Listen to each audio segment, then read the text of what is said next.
The Tampa Bay Buccaneers looked like they were a Super Bowl contender early in the season, then everything just kind of fell apart due to injuries. Kind of age on this roster of some of these players, starting to age out a little bit. Baker Mayfield's play definitely fell off a little bit. And it's a team that you kind of don't know what's going on, right? There's a team that was basically needing a Falcons win, I believe, or there was a crazy scenario where, multiple, the Panthers, Buccaneers could have made the playoffs. It was a mess, essentially. The Buccaneers, the final back half of this NFL season, it wasn't very good. And it's a team that I think a lot of people look at and go like, what is going on here? Where does this team go? Are they going in the right direction in the NFC South? That, Bryce Young did get the Panthers to the playoffs. The Falcons just hired Kevin Stefanski. Who knows what they're going to do at quarterback? I think that's the real situation with the Falcons. They still finished 8-9 with, a weird quarterback situation. Got the Saints, who they might have a real player in Tyler Shuck. He played very well once he finally started and got his feet wet. He looked like a really capable NFL quarterback. So it's a real situation where you look at this team and you just really wonder, what is going on here? Is this team can it contend for a Super Bowl with Baker Mayfield and this core of players that it has right now? Some of them left over from Tom Brady's final run. So in today's video, we're going to try to rebuild the Buccaneers, get them back to the Super Bowl, make them a real contender, and try to win some championships here in Tampa Bay. But if you have been enjoying the rebuilds, be sure to hit the like button, be sure to hit the subscribe button. Follow me on the Twitter, follow my college football channel, follow my NBA 2K channel. I'm doing stuff all over the place. Be sure to check all those things out, but let's get into this rebuild. I think it would be kind of inexcusable to talk about this past year's Buccaneers team without really mentioning the fact that this team went through just a ton of injuries. Zion McCollum, dislocated hip. You had Cody Mock. I think this was a really big injury. I think when this happened, I think that's when you started to see a real drop-off really in the offense. I just think, again, losing one of your starting guards, I think that's kind of not a great thing. That can really affect a lot of things on the offense. Kalijah Cansey went down with a torn pec. I think that's when you saw the defense play a little bit worse. So I think just all of these injuries that you saw throughout the year, this team was just beat up at times. We'll take a look here at the full lineup, but this team just struggled. It struggled to stay healthy. It struggled. Baker Mayfield, you could tell he was definitely battling some injuries there late in the season, probably, but again, his play definitely dropped off. Mike Evans was injured for a part of the season. You had Chris Godwin. I don't believe Chris Godwin was there right away. So then you had this guy, Mecca Ibuka, who really showed out right away the first couple weeks, maybe month and a half of the season, and then play kind of fell off a little bit.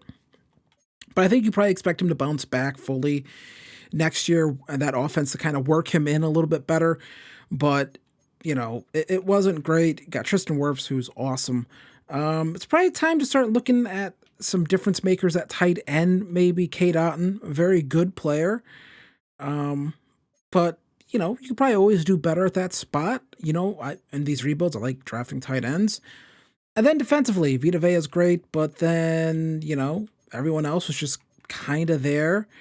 You do got some young players here at corner who I'm sure they're excited about.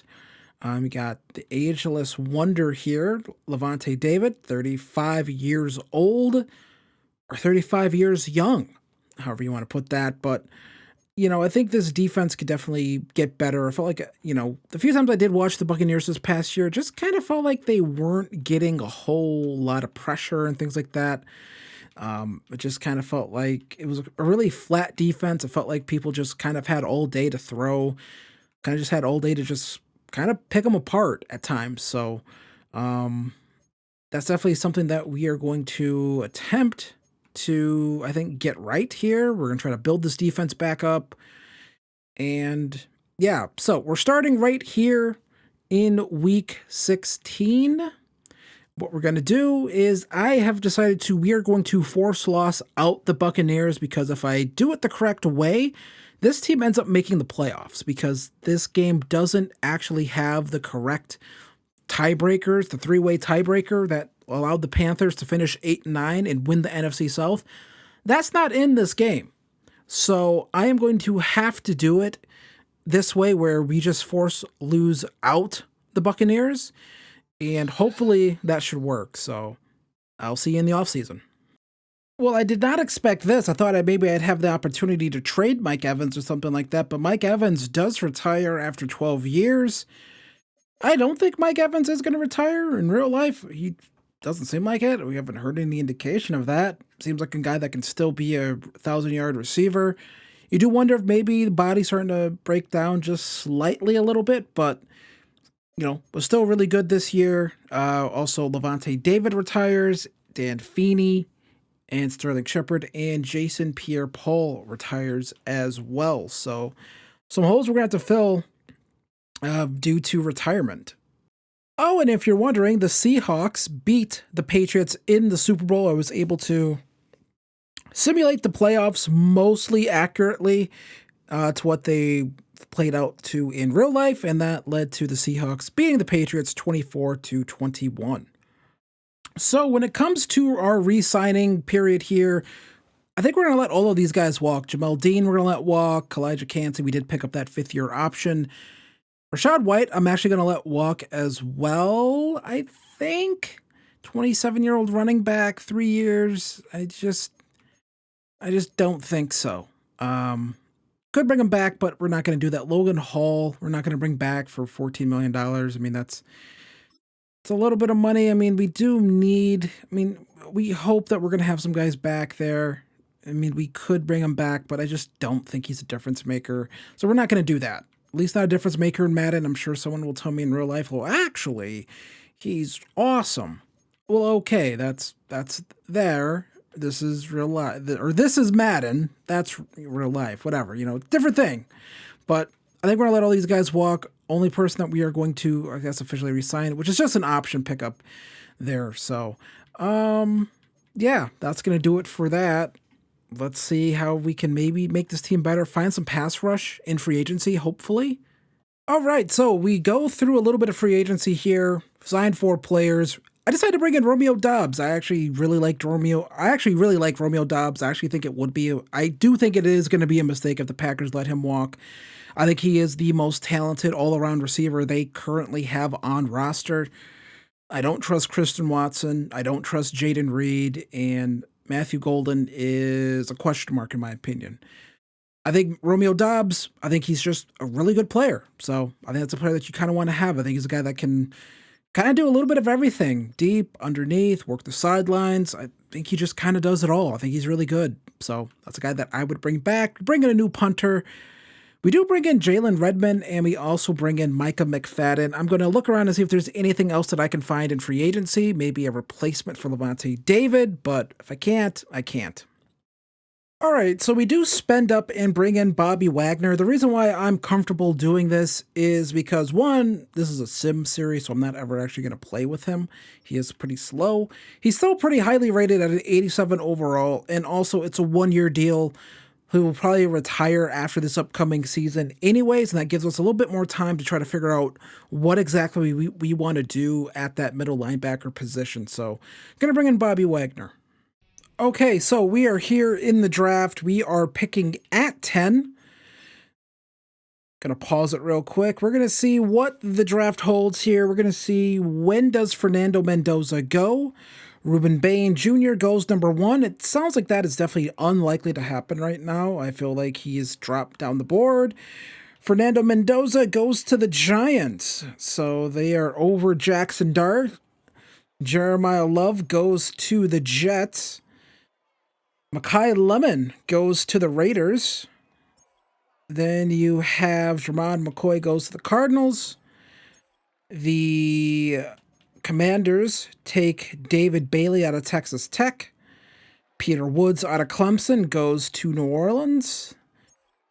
And Keldrick Falk goes to the Browns. So that was probably an edge player we were going to consider. Then Caden McDonald goes to the Rams. So we're going to make our selection here. And we can go out here and kind of do whatever we want. Carnell Tate, still a really good player, but we did just sign Romeo Dobbs. We could go out here, get Mansour Delane. But I think we're going to do, I talked about it at the start of this video. We are going to go with Kenyon Sadiq here. I talked about wanting to get better at tight end. And Kenyon Sadiq, I think, is the pick that makes the most sense here. I think this is a very likely this is where Kenyon Sadiq ends up going in real life. There's a good chance he could, I think, end up a Tampa Bay Buccaneer. I think they want to get, I think they just want to get better at that position. So I think that's something they could end up doing. So Kenyon Sadiq is going to be the pick. We are now going to simulate to our next user pick. What are we going to do? I was very disappointed to see the amount of edge players that were gone off the board by that time. By the time we picked, you see Carnell Tate falls all the way to the second round. I don't think that'll happen in real life. But, you know, the Madden draft board gets a little funky at times, I suppose. So looking through here, this is the most recent draft class update by Big Gargamel. He's done a very good job with these draft classes, I feel. It's a little tough to try to get these things figured out, I feel like, just because of the way the game works. And we're looking around here. What do we want to do here? I want to take my linebacker now, I suppose, because it's probably time to just get a young guy in there. And it might be a situation where we just have to take someone right now. And that might be Jayshon Barham. But I don't know. I have a feeling they're still going to be there when we come back in the third round. So we're going to look around here again. Just maybe there's some defensive line talent. But I feel like we've taken a few of these guys a few times and they've never really developed for us. So I don't think we're going to take any of those guys. I think we are going to try with one of these edge players. And you have Akeem Mesidor.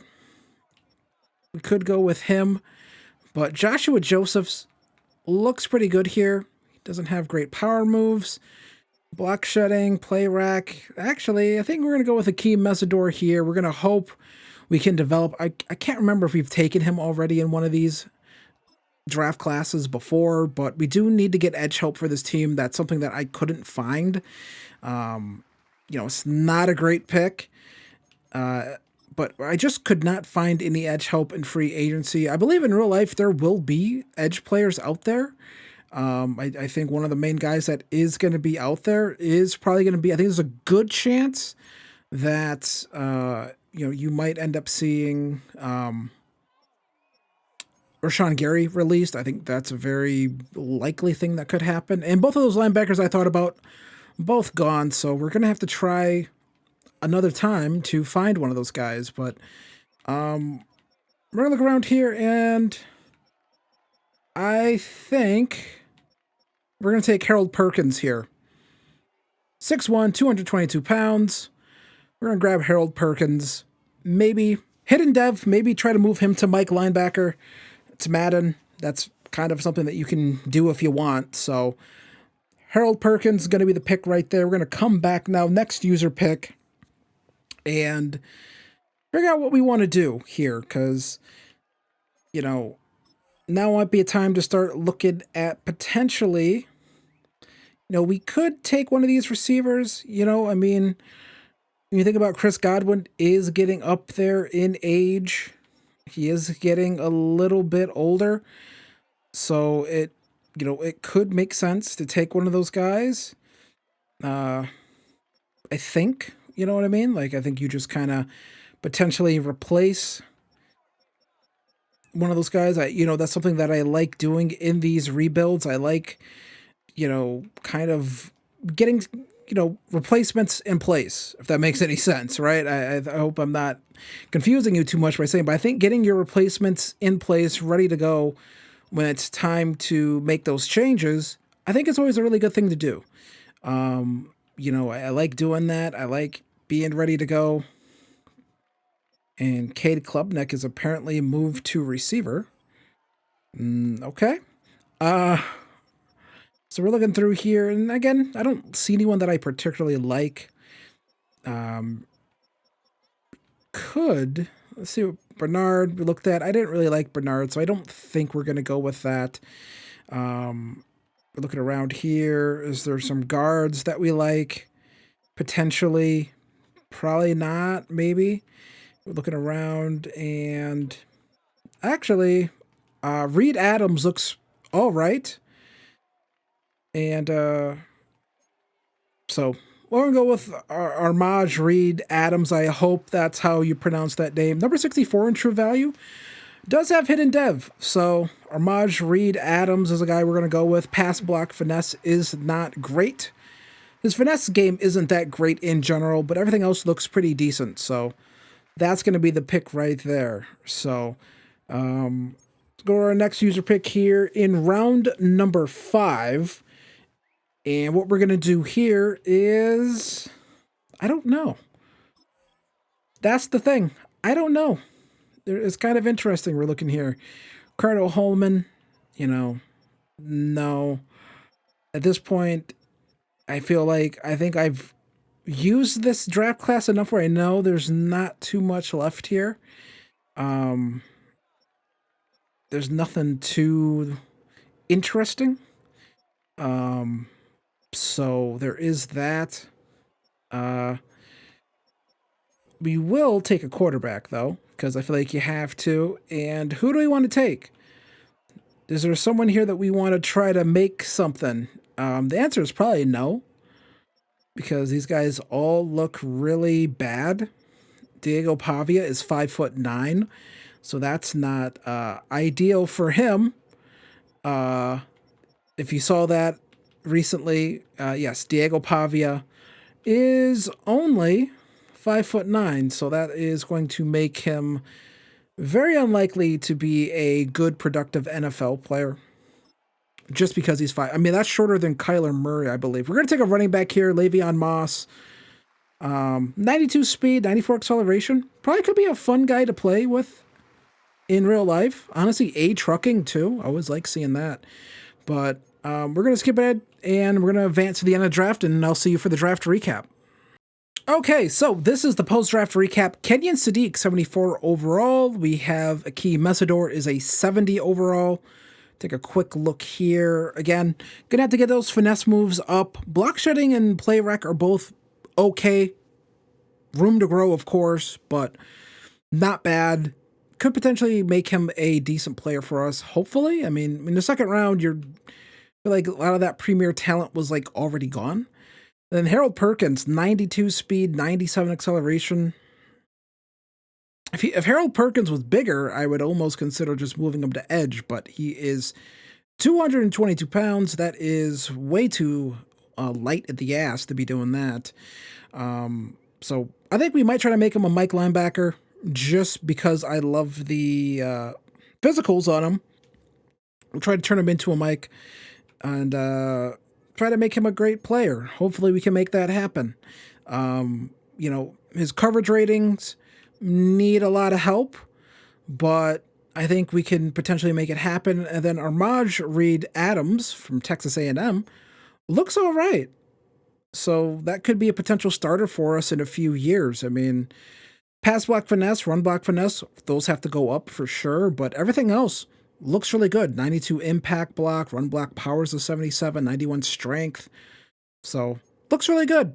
I like that pick. I also like this Le'Veon Moss pick. I mean, 23 for a running back, starting to get a little old there for a rookie, because by the time his deal is up, he will be 27. So, but apart from that, looks pretty good. Honestly, I wish I could play with him. That's not what these videos usually are. But yeah, all in all, I think it's a pretty good draft. I think we did okay here. Decent free agency, so I think we have a good shot at, doing some nice things. We'll see here. Keldrick Falk, who I did want, 74 overall.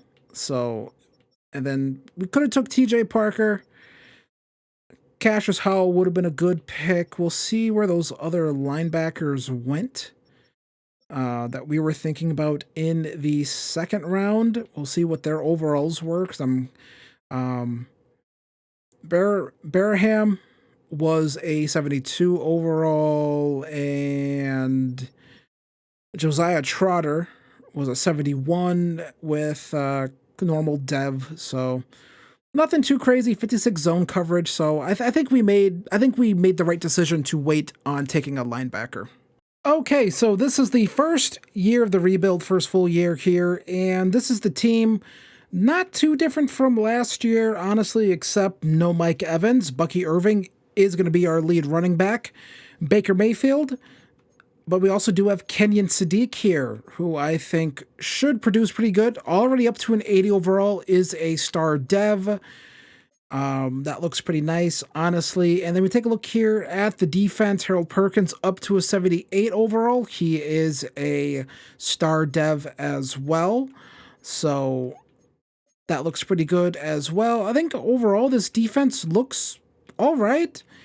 Could we use some help at corner eventually? Yes, but I think these guys are still young where we should be good. Take a look here at this defensive line. It looks all right. Not great, but not awful. So, again, I think this should perform pretty well, honestly. Well, again, we'll have to wait and see once we get into the sim, but I think we should be pretty good all in all. I'm excited to kind of see what this team's able to do. I'll see you at the midseason mark, though. Okay, so midseason mark here of this Buccaneers rebuild. We coming off a loss to the Ravens 14-7, but we are looking pretty good here at 5-2 on the season. Take a look here at Baker Mayfield. 10 touchdowns to 2 interceptions so far on the season, 1,400 yards.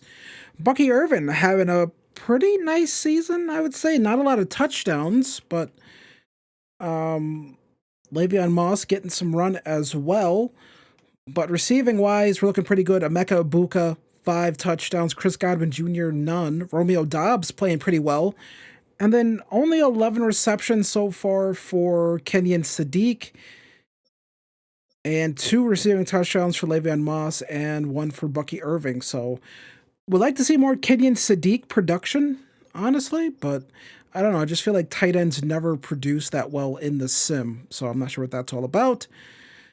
And defensively, we are okay. Harold Perkins, nothing so far for Akeem Messidor. So that's a little disappointing. But Jacob Parrish with 2 interceptions. And then you got 1 all the way down here to Bryce Hall, Harold Perkins, Antonio Winfield Jr., and Teak Smith, I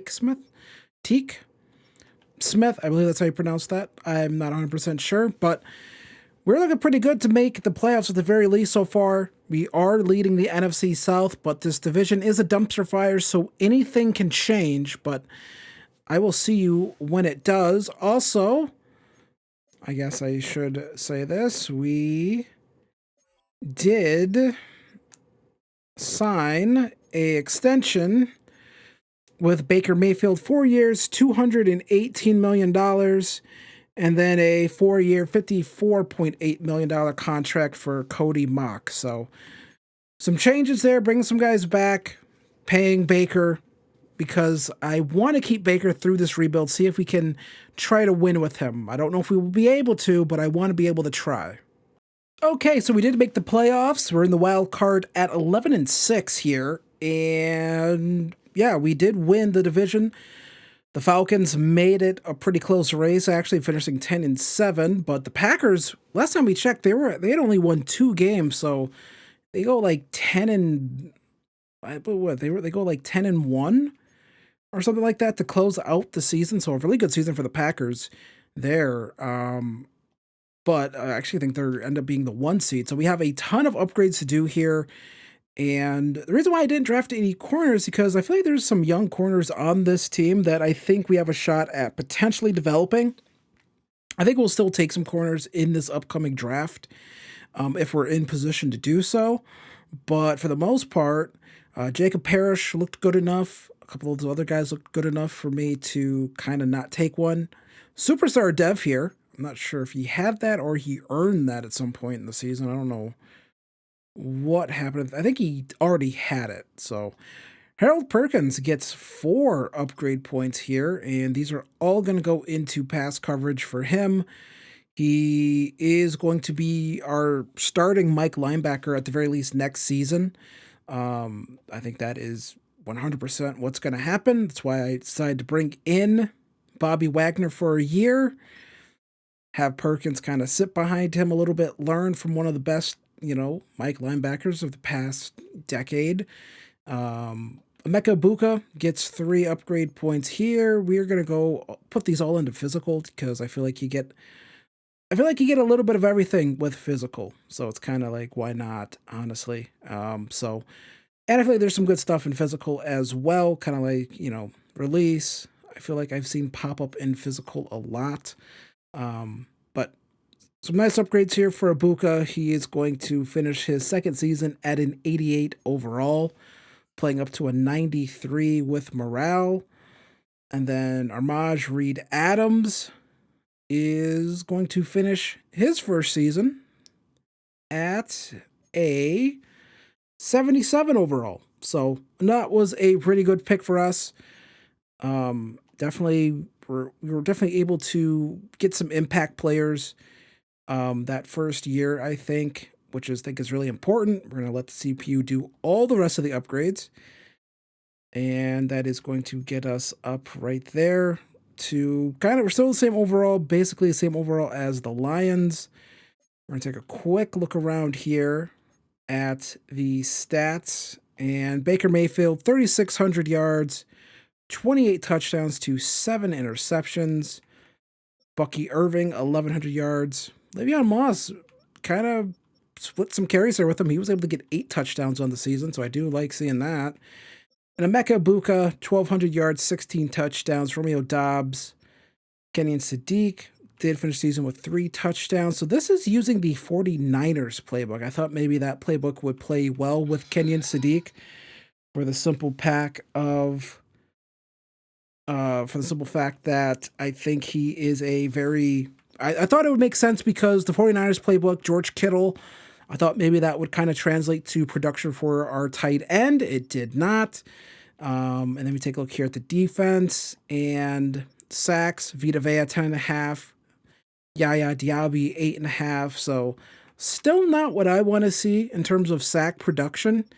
Interceptions look pretty good. We got a ton of interceptions, so that is nice. But the sack production, that's not where I really want it to be. I would like to see that look a little bit better. So we'll probably try another playbook, see if we can get the tight end position going. But we do make the playoffs, 11-6. Going to take on the Lions, and we'll go in there, play the moments, and kind of see how we do.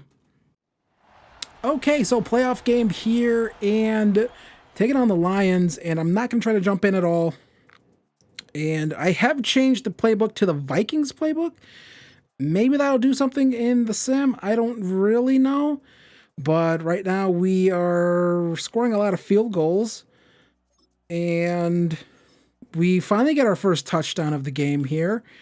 And they're driving in field goal range, 24-7 here.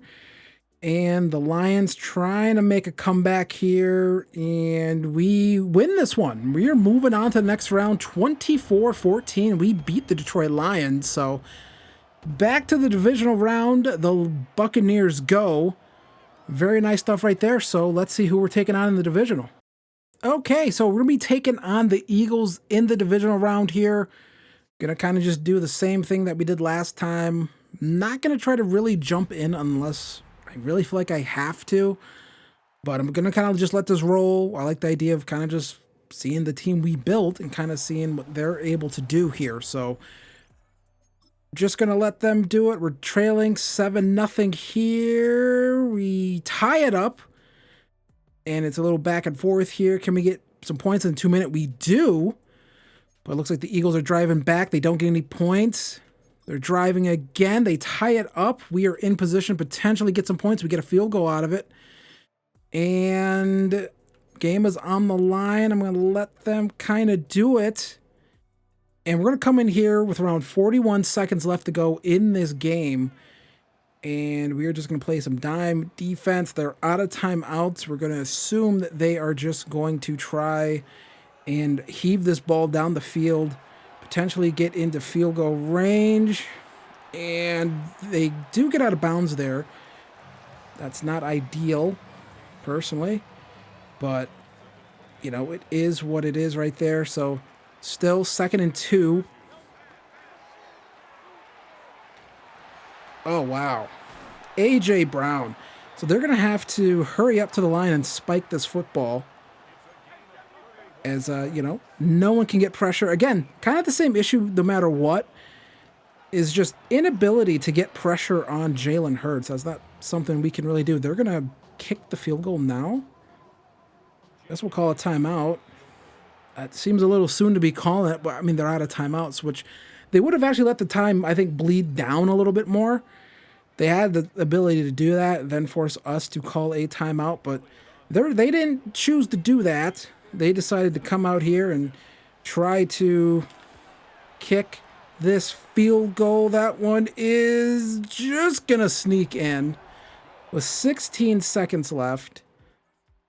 12 seconds left. We're going to come in here and play this. I have no idea if we can get this ball down the field, but we do have to try to get this to field goal range, in my opinion. I'd rather actually try to get this ball to field goal range. And Emeka Ibuka drops it. This is on pro. I have to keep saying this. I am shocked at the amount of dropped passes I see on like pro difficulty. I don't really understand why there's so many drops. That kind of doesn't make a lot of sense. This is like a difficulty for like kids. And Kenyon Sadiq doesn't even animate for the football. So we should have honestly been in field goal range, but Emeka Ibuka decided to drop the football. And we can't come up with that one. So I don't know why there's that many drops in Madden in general. I don't know if you watch football, you don't see a ton of drops, but for whatever reason, when you play this game, it's just nonstop drops. You'll play a game and you'll get like 4 to 5 drops a game. I don't need to see this. I'm sure there's some sim head who's like, this is awesome to see. I don't give a shit about seeing this. I'm literally doing play the moments. Get me out of here. Get me out of here. I don't want to kick the ball off. What are we doing? Big 3rd down, make a stop. All right, this is going longer than I've already wanted it to go, but we will try to make a stop here. And I'm expecting them to pass this football. They do. Can we get some pressure on Hurts? And we bring him down. Yaya Diaby.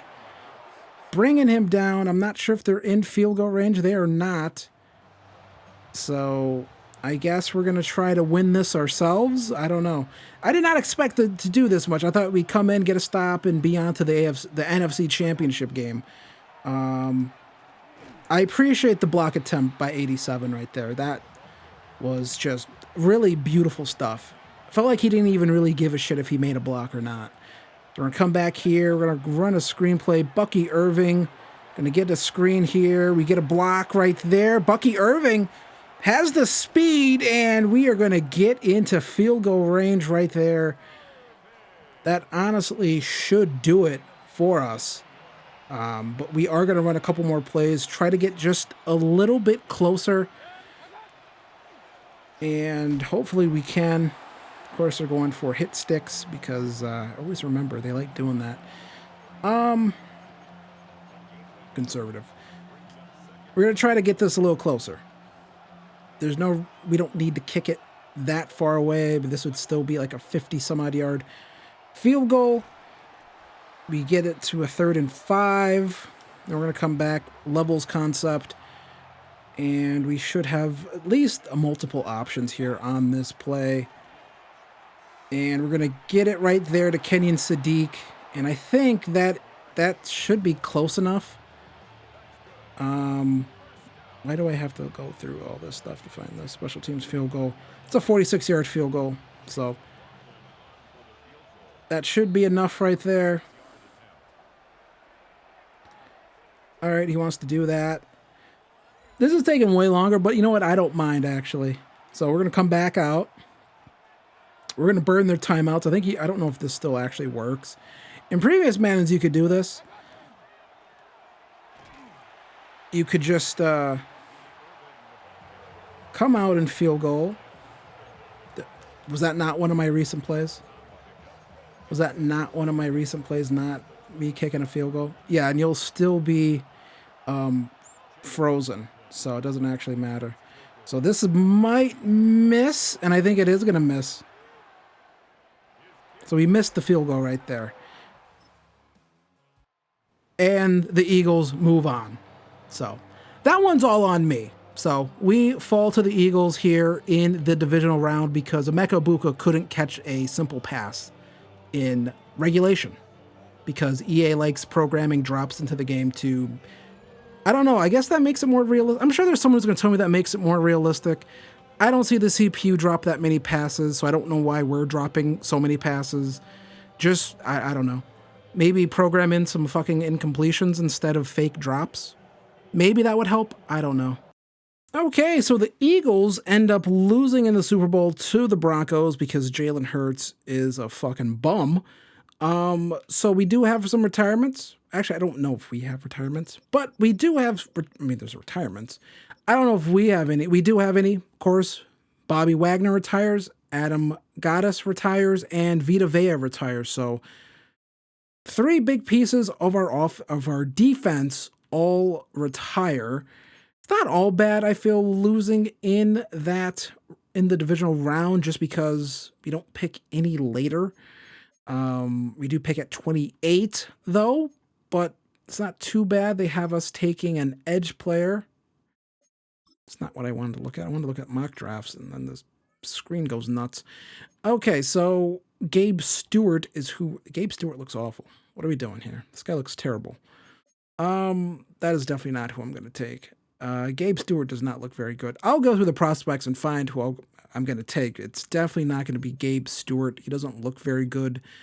But a bunch of players retired, and we have $26 million in cap. And we are going to accept Graham Barton's option. Yaya Diaby is a little interesting on whether or not I'm going to. Everyone else, I don't really care if I bring back. Not paying the kicker. Seems like the longer you have a kicker on the roster, they ask for like an ungodly amount of money. Yaya Diaby for 2 years, that isn't too bad just because we need some edge players. And that's all we're going to do in terms of bringing anyone back. Everyone else is not going to come back. That is not going to be brought back to this team because we're low on funds right now. And we are going to have to figure some things out. So we look here, free agency, what's out there? Quentin Williams is out there. Brian O'Neill is out there. Quentin Williams is out there. That could be a fun signing. Like a 3-year deal for Quentin Williams, that could be a lot of fun. One of the things we are going to do, and we're going to go to Trade Center, Trade Finder. One of the guys we're going to trade going to be Chris Godwin, 31 years old. He only has a year left on his deal. We're going to look around here and see what's out there. We could get Rachaad White back. That's not going to happen, but we look around here and see Eli Stowers. That's interesting. I don't think they would actually do that. We could pick up another corner. How many years is left on this guy's deal? You have to go into these things. What I want to see is contract. He has 27 and 28 left on his deal for relatively cheap. So I am going to make that trade. We're going to get Barron and a 7th round pick in 2028. Clear up a little bit of cap, I believe, but I do think we get another corner on this team. It's always good to have corners, which means that's one less position that I have to draft. We could make a run at Quentin Williams. I just don't think we're going to be able to, because I think for our draft, we are going to have to go defensive tackle. I did not expect having to go defensive tackle. I probably should have. There's some good ones here. It's just that they're all a little old. Bobby Brown is 27. So that could. We do have Jalen Redmond and Kalijah Cansey. So Bobby Brown is probably more the same, but he, again, 27. So that's just not going to happen.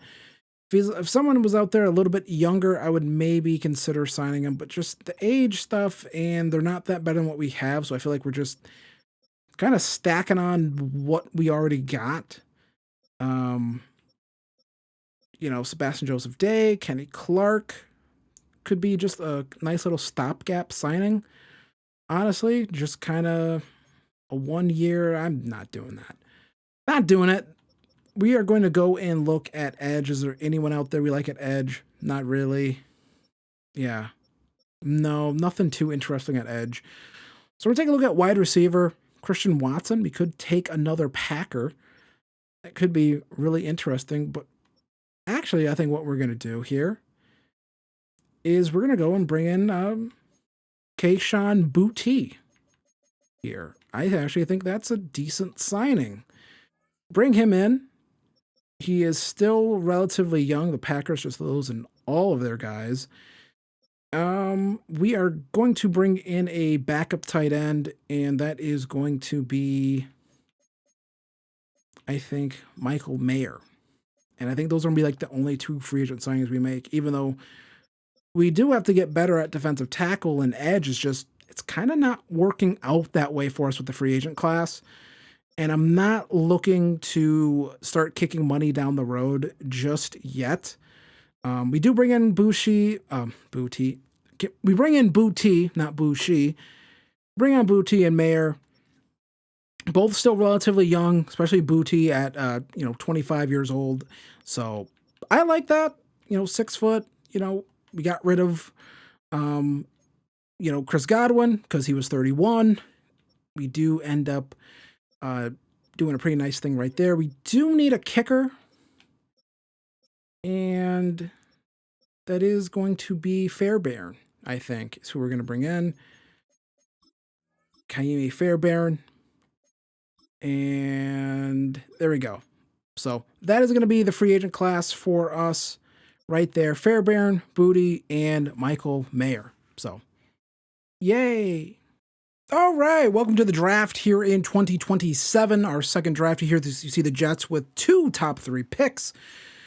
We are picking at 28, and we're going to simulate here to our first pick of the draft here. What are we going to do? The Jets take a quarterback. We're going to make our selection here. What are we going to do? Well, I did my homework on these defensive tackles, and of course, as always, you're always able to find really good defensive tackles in these drafts. That's why I wasn't too concerned about losing the guys that we lost, the retirements, things like that. I'm really not all that concerned because we found this guy here, Enrique Espinoza, and he looks amazing. Was a projected day 3 guy, but he is a top 5 true talent. We're going to take him right now because that's just how I operate when you find these guys. Number 5 in true talent. We drafted him at 28, hidden dev, 95 strength, 75 speed, 84 acceleration. Defensive line, we kind of are able to simply replace the retiring Vita Vea with that guy. I mean, Enrique Espinoza looks like an absolute monster. So we're going to go to our next user pick, which is also pick 28, and we are very likely going to use that on another defensive tackle, just because the other ones we have are up there in age. So it would make sense, I think, for us to potentially, replace those guys.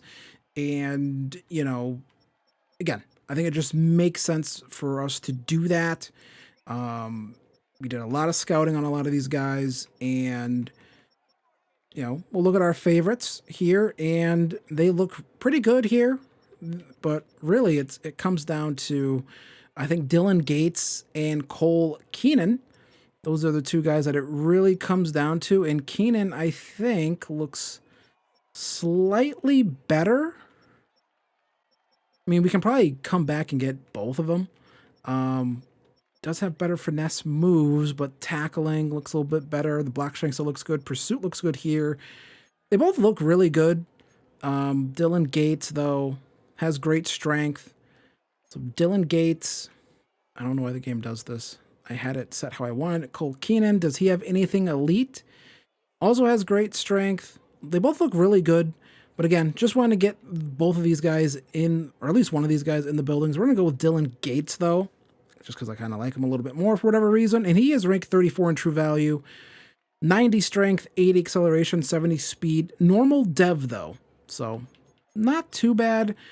We're going to go to our next user pick here, and I think at this point, we would maybe start looking at potentially, I don't know, maybe a spare corner. I'm not 100% sure at this point. We look around here still. Cole Keenan is still on the board. Still hasn't gone just yet. And it just feels like it would make sense to kind of take. Or are we going to take 3 straight defensive tackles? That feels a little crazy. I don't think that's what we're going to do. We could look at another wide receiver or any of these receivers that good. A lot of these guys are just round 3 to 4 guys, and no one really stands out to me. Did a lot of work on the receivers, so none of them really stand out. Corner, these corners don't look good. I think we're just going to take the defensive tackle. I think that's what we're going to do. We're just going to take Cole Keenan. 3 for 3 on defensive tackles. We're just going to take them.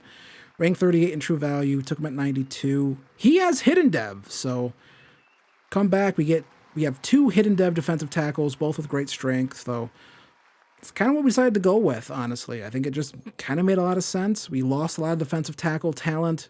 We have some probably coming up in free agency, and the rest of the draft class just doesn't look all that good, so I'm kind of going to let the CPU handle the rest of it, and I'll see you for the recap. Okay, so this is the draft recap.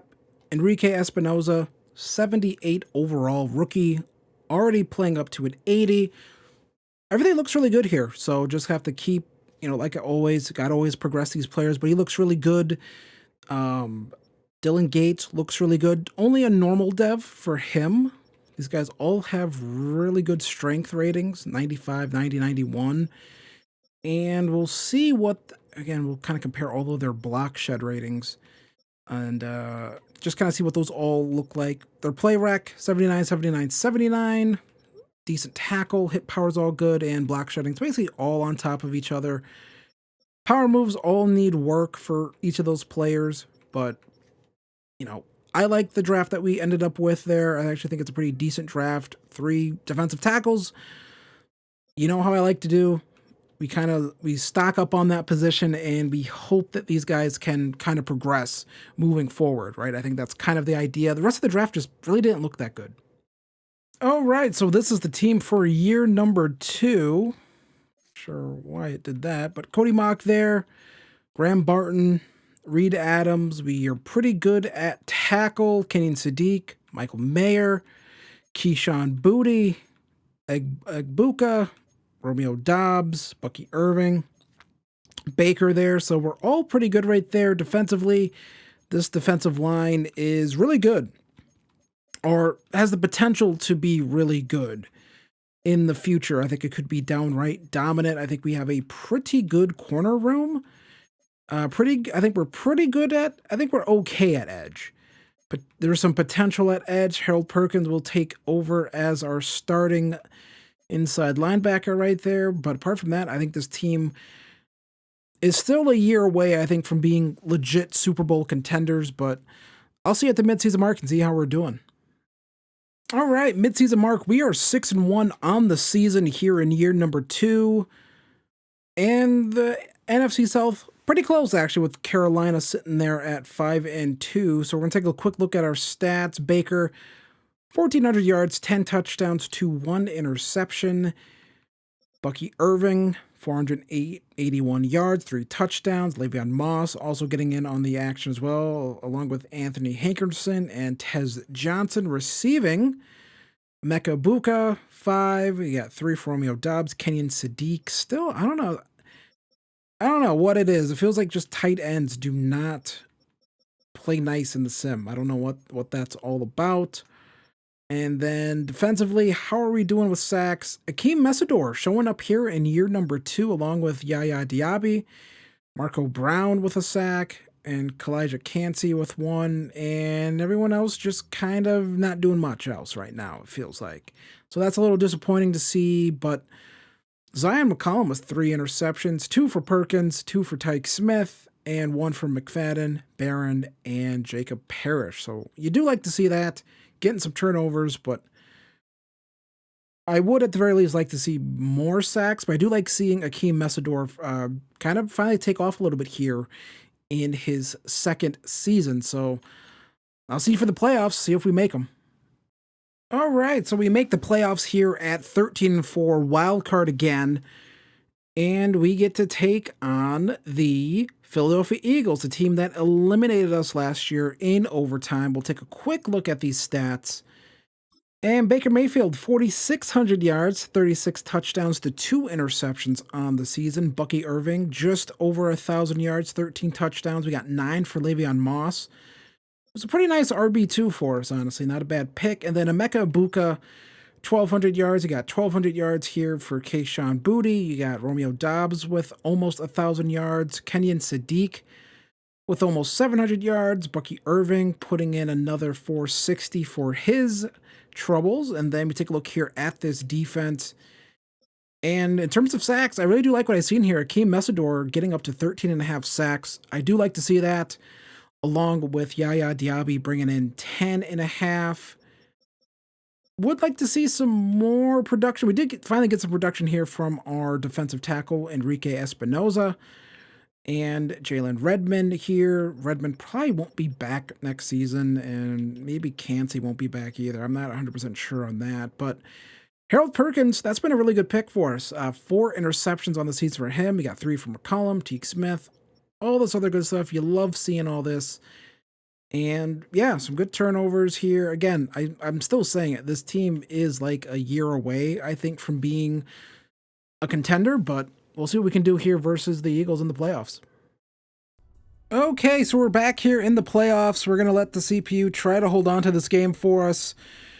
Got to make one last stop here. We are going to come in. We have them all the way on the 5 here, so we are going to try, at the very least, get an interception there. Nope.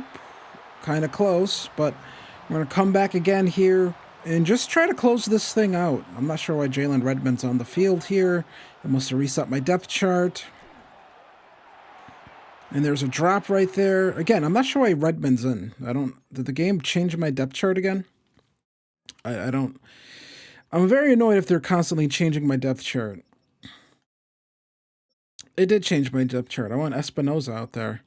Also, Redmond has severe wear and tear. So, nose tackle Redmond again. Yeah, I want a 91 pound nose tackle, not my 340 or 30 pound like monsters. That's not who I want. Thanks, EA. Thanks, EA, for changing up my depth chart. I don't know why it always does this. And Redmond, Cansey, Gates, Keenan. Redmond has all that wear and tear. So let's get back in here again. Okay, now we have something that I really want out here. This should be pretty good now, I think. 3rd and 10 here. Gonna try to get some pressure. And we're going to pick that one off. There we go. Parrish with the interception there. Hurts just throws up a jump ball to Brown, and we should be able to close this one out. We do. And we are moving on to the divisional. We beat the Eagles. We avenged last year's loss, and we are moving on. Okay, so we are taking on the Seattle Seahawks. Not the defending Super Bowl champions, but I believe they have won a championship here in this rebuild so far. So they're probably going for their second with Sam Darnold. So let's see if we can stop them from doing that. It is a home game for us. Okay, we are here in the NFC divisional round of the playoffs. Seahawks driving. We get the ball back here. We're going to let the CPU kind of see what they can do with it there. And they hold on to it.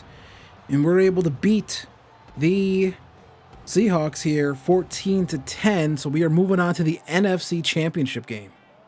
Okay, so NFC Championship game. Who are we taking on? We're taking on the Green Bay Packers at Lambeau Field, 15-2 versus 13-4. Both of these teams pretty much about the same well, not about the same. The difference, in our defense and then our difference in offense, I'm sure that, kind of, gets pretty close to each other here. But there it is. Conference championship game, and my phone just sent me a notification. Spring furniture is in at Target, people. So head on over to Target and get your spring furniture here.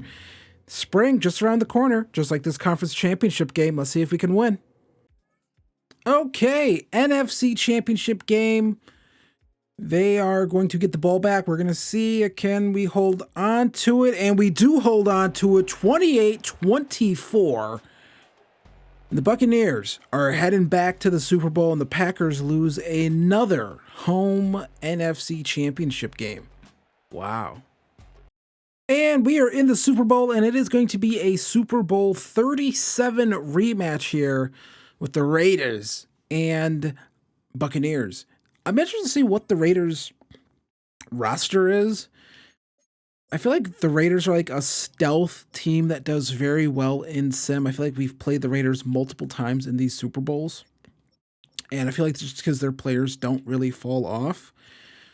They did draft Mekhi Lemon. Who's their quarterback is Mac Jones. So they're able to get there with a quarterback room of Mac Jones, Justin Fields, Geno Smith, and Cam Miller. So outside of Cam Miller, it's like an all bust quarterback room, and then it's Ashton Genty and some pretty Juan Colin and Jack Bitch and Mekhi Lemon, along with Brock Bowers and Eli Stowers. So pretty good team they got there. We'll see if we can beat them in the Super Bowl, though. I like our odds. Oh, okay. We win the Super Bowl. Sorry, I almost simmed right past it.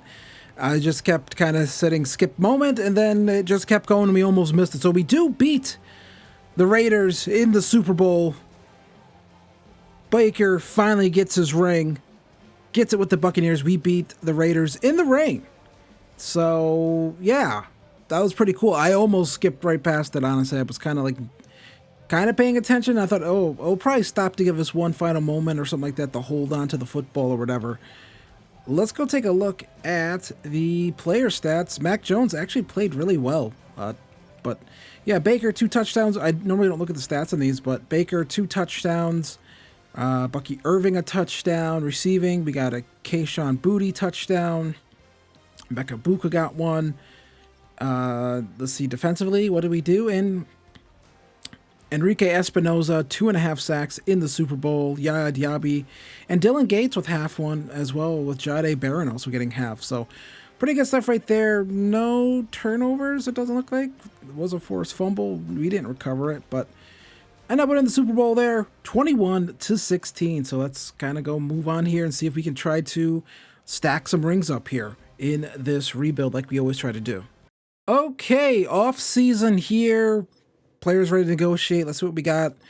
Mekabuka, we are going to accept that option. Of course we are. Bucky Irving could be relatively cheap to bring back. We have to see if we can bring back our safeties. We are going to accept the option on Jahdae Barron. And Kalijah Cansey, we're going to let walk, actually. We don't need to bring him back. Jalen McMillan, we're going to let walk. Chris Braswell, we're going to let walk. Bryce Hall, we're probably going to let walk. Kamara, we're going to let walk. Ben Bredesen, we're going to let walk. Klein, we're going to let walk. We're letting a lot of guys walk here. Lots of walking going on. But a lot of those guys we're going to let walk, particularly defensive tackles. Edge, we have players there. We should be fine. McMillan, we have players there. Should be fine. Guard, we're fine at guard, actually. Bredesen hasn't been starting for us that much anyways. So really this comes down to what are we going to do here with Tyke Smith and Antone Winfield Jr. Antonio? It feels like that should be Antonio, but it's not Antonio. But Bucky Irving, you know, that's relatively cheap. I feel like we can bring him back. That's good. That's a good deal for a running back. We'll bring him back. So now the question comes down to Winfield. Are we going to bring Winfield back? That's a lot of money, but we don't really have the option not to, I don't think. And then Tyke Smith, we are going to bring back as well. We're going to bring him back, 4-year deal. Everyone else is going to walk. Not going to do anything in free agency just because we don't really have to. I think this team is built up pretty decently right now, so we're not in a position where we have to do anything in terms of free agents. We'll go take a look. No retirement, so let's go take a peek in free agency, kind of see what there is. Cooper DeJean, I swear, I feel like is always a free agent. Rashawn Gary, that could be fun, but we don't have the money to go out and get Rashawn Gary to be our other edge rusher. Nolan Smith Jr., Keith Messidor. I don't think we need any help at edge. I'll go take a quick look, though, at our lineup and just kind of see what it's looking like. And, yeah, we got Yaya Diaby still. Perkins. The defensive line doesn't need any more help. This corner room doesn't need any more help. So, took a quick look. I mean, we're good at tackle. We're good at running back. Maybe go find a spare wide receiver, but I think we'll probably just end up drafting one. So, nothing in free agency. Gonna just bring this team back kind of as is and see if we can make something happen next season. See if we can go back to back. Okay, so we're here in the draft 2028. As the defending Super Bowl champions, which means we pick at pick 32. And we're going to go here to this pick, kind of see what it looks like, see the lay of the land, see what's there, and kind of figure out what we want to do. Ton of receivers right here. There's a safety I've been looking at because I thought I wasn't going to re-sign those safeties. I ended up doing it because I kind of forgot that I was looking at these safeties. Matthew Stanley looks pretty good. B hit power, B coverage, C tackle, C zone coverage. Rest of his skills are pretty good. A awareness, B play rec. So I think we are going to take this safety, Matthew Stanley. I know we brought back Tyke Smith, but I just feel like there's a good chance we might keep Tyke Smith for a year, try to restructure that deal, and then maybe try to trade Tyke Smith after this upcoming season despite having that deal. Doesn't have hidden dev or anything like that, but I think he has some potential to be a pretty decent player. So that's the first pick. I'm going to skip ahead in the draft here and try to get to this next pick in the second round, which basically feels like a third round pick, but you know, it is what it is. We're going to go here to our favorite to see what's here, and these are just players we looked at that I thought I liked and then weren't very good. We come there to receiver.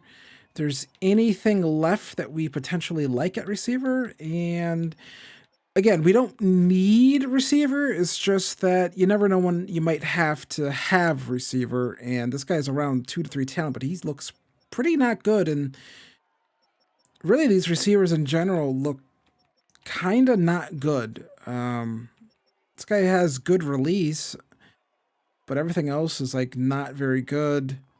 Yeah, that's would be a no for me, big dog. That does not look very impressive. We ended up kind of liking this guy here, Evan Pearman. I thought looked all right. None of these corners particularly excite me. I guess we could come back to safety. We re-signed safeties, and yet the best players are the players that I'm most interested in drafting in this draft are kind of safeties.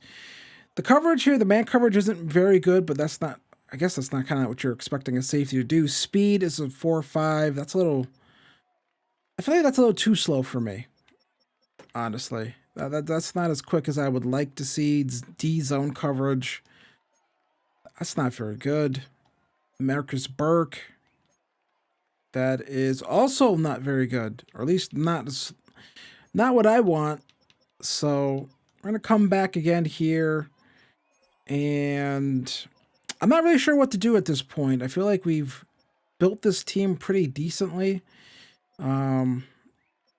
This guy doesn't look very good. You might have had some good physicals that I liked.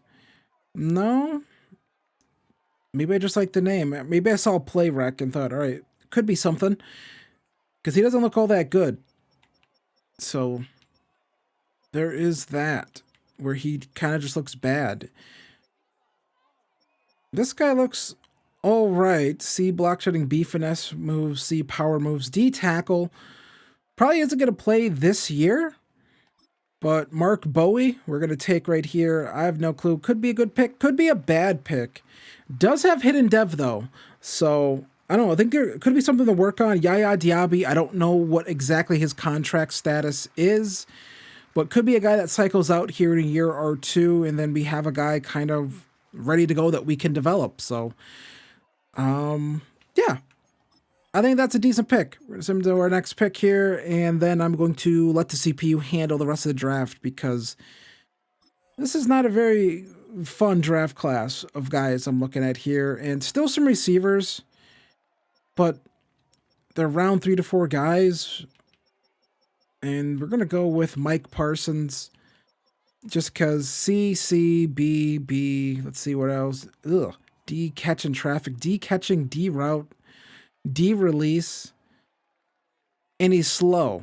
No, we're not going with Mike Parsons. What about this guy here? B route run, B deep route, C catching traffic. Is fast. Cortland Scandrick. We'll draft speed. See what that is. And 94 speed, 93 acceleration. No hidden dev trait or anything like that. Maybe he develops into something, maybe he doesn't, but I'm going to let the CPU handle the rest of the draft, and then we'll kind of see what the rest of the draft holds for us, what the CPU is able to put together. Sometimes they do well, sometimes they do bad. I'll be interested to see what they do here. So I don't know, this draft looks like it was kind of just not that particularly good. I don't know. This is the first round. The first pick, Devontae Beeson, was a 73 overall, Trey Rose 80. I don't know. Just kind of looks like a bleh draft, if I'm being entirely honest. Our draft, though, Matthew Stanley, 75 overall, 90 speed, 76 awareness, 91 agility. Looks pretty good, honestly. So I do like that pick.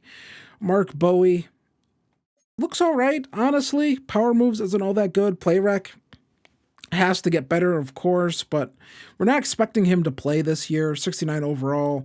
Cortland Scandrick, another guy, not expecting to play. Does have some pretty good physical abilities, though. But yeah, just kind of not expecting to play. 5'9", kind of a small guy. They took a tackle and Taekwon Jowers, Sam linebacker, and he doesn't look all that good. So yeah, that was the draft. Honestly, I mean, this was kind of a nothing draft, if I'm being honest. Joshua Valentine also doesn't look all that good. He looks terrible. 57 finesse moves. He is very much a specialist. I'll give him that. He is very much a power rusher, but everything else looks kind of bleh. Block shedding. It's whatever. Just not very good. All right, for year number 3 here, and we are looking at this team's roster, and again, basically about the same, nothing too different here. We did sign Devontae Walker and Scandrick. We still have Tez Johnson on the roster, so Mekabuka, Booty, and Dobbs, those are our receivers. And it looks pretty good so far. Honestly, I mean, we've won a Super Bowl with this team, so the roster is good. Defensively, we're pretty good. We have some depth at safety. It's a situation where maybe I shouldn't have re-signed these guys, but I did just because you don't want to go in there with like rookies. Stanley looks pretty good, so could be a situation where Tyke Smith does eventually get traded.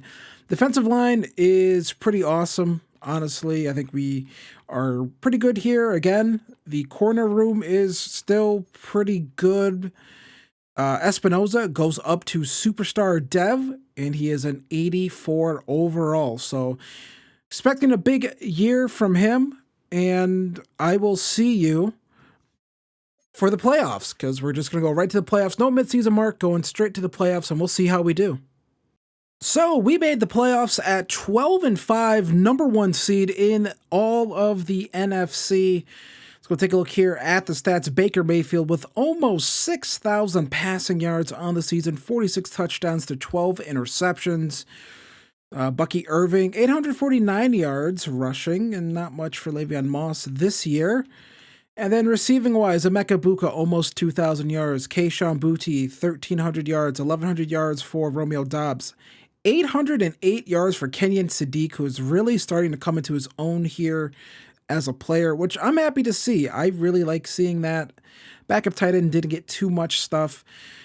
Again, if you ever go on an ESPN website, not yet, go on an ESPN website, take a look at a team's receiving stats for the year, any team, and see that in terms of receiver, that more than three people actually end up catching the football a lot of times.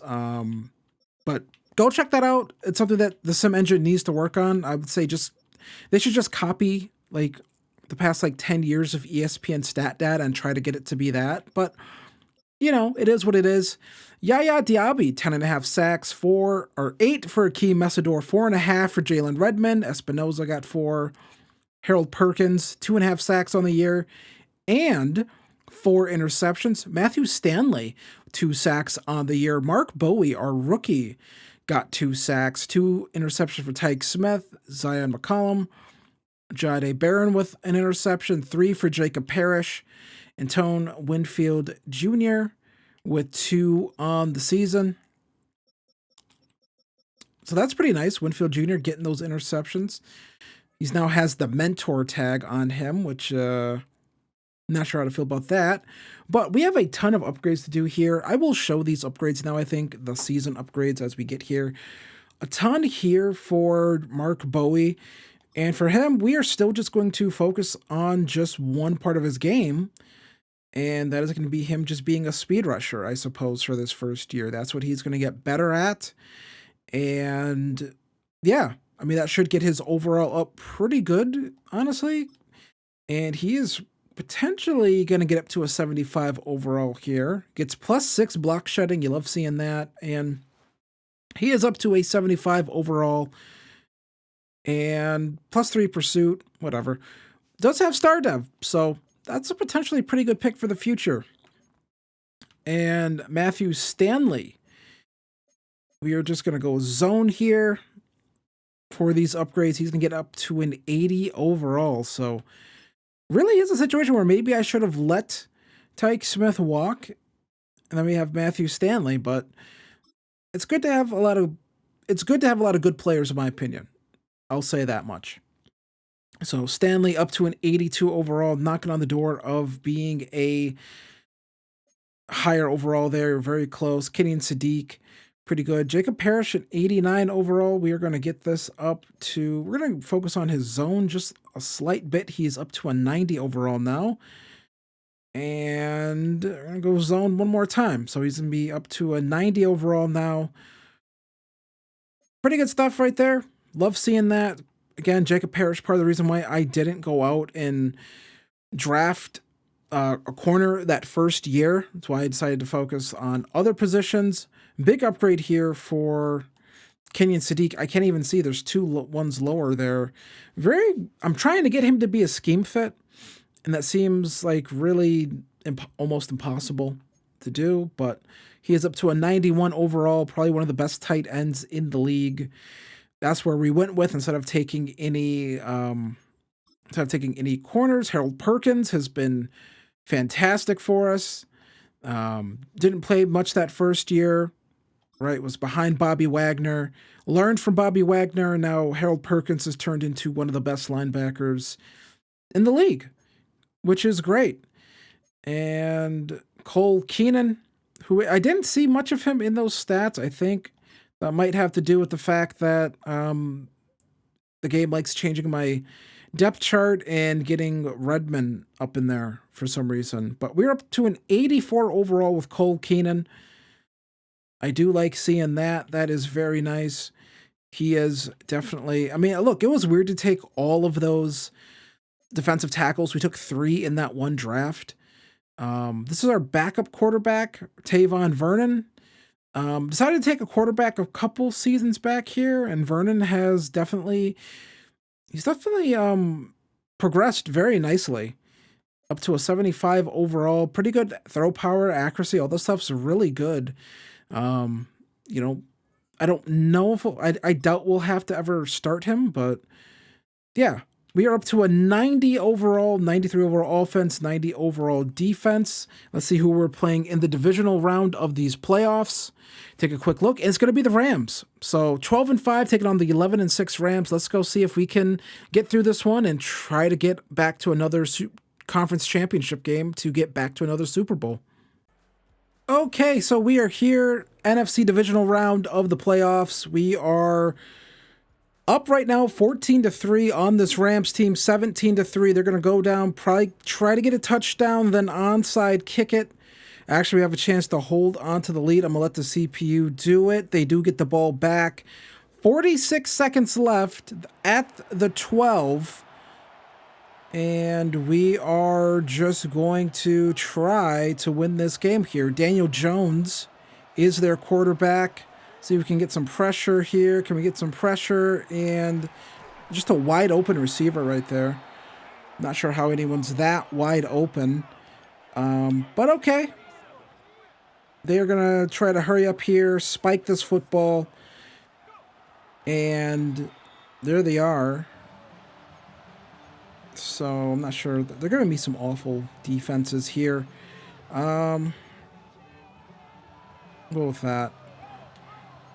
So I'm going to try to not get beat deep here. I'm not sure why they're doing that, but... Oh my God. Oh my God. Well, our run is going to end.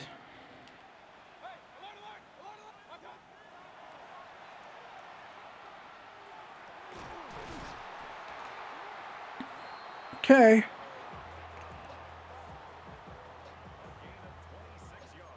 Teams.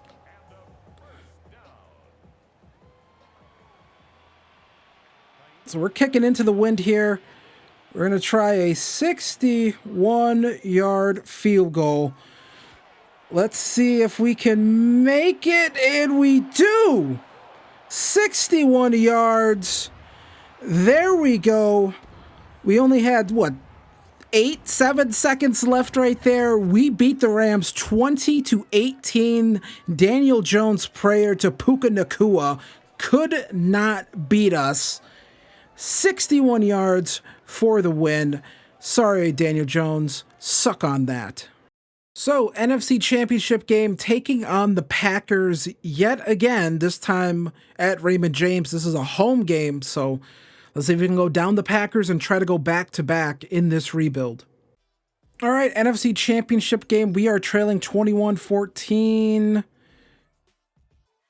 I'm going to let the CPU kind of handle it. I'm going to let our guys handle it. They don't get any points right there for whatever reason. So I guess we're going to come in here, try to win this game. I'm not sure why they didn't get any points. They must have went for it, is my guess. Not really sure why you'd go for it in that spot. So here we come.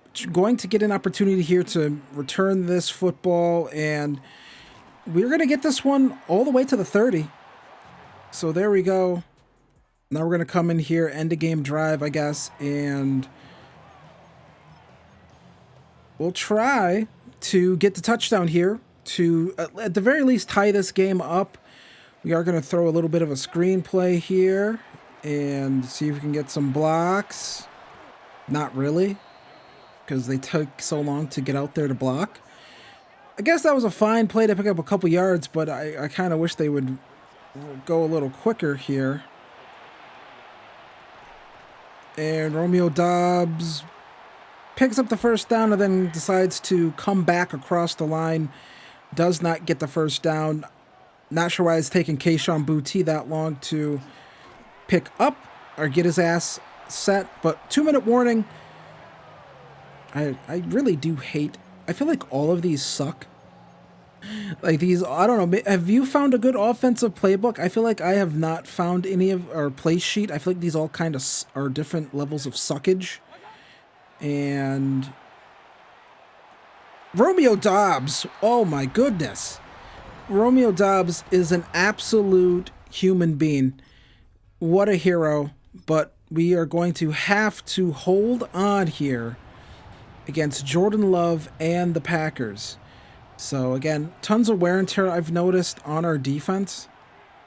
And I don't get why there's so much wear and tear right now. Like, I really don't. I'm noticing a lot of our guys have a ton of like wear and tear. At least a couple guys do. I don't really understand what that's all about. I think that's just has something to do. I'd rather they score quick here and they're going to hold on to the football. And we're still not going to call any timeouts because why not? We can't get any pressure, which is really interesting.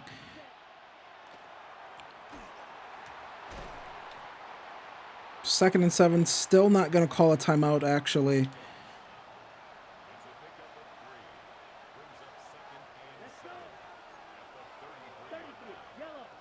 They're going to take as much time. If we got to get them to at least third down before we can even consider calling a timeout. Now we can call one.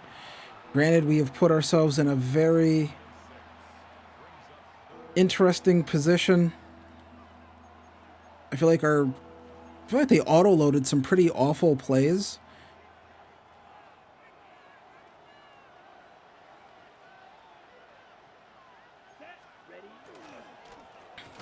And there we go. We get that right there. So I feel like we managed the clock okay-ish. We should at least get an opportunity to try to go get a field goal ourselves. That definitely should be 4th and 2. And we had an opportunity to block it, but it was one of those cheap fake blocks, I feel like. I try to not let those happen. So, end of game drive. We have a timeout and 21 seconds. So, we are going to make an attempt here. Take a deep shot here. Kenyon Sadiq can't hold on to the... I don't need to see the kicker. I do not need to see the kicker doing a fake kick. I do not need to see him practicing. I need to get back into the game. Jesus Christ. I'm sure there's someone out there who really likes that. And it's like, boy, that really adds some immersion to the game. But block, asshole. Appreciate X there not blocking. Just going to stand there. And like, hey, is he going to throw me the ball? No, asshole, I'm not going to throw you the football. Block next time, please.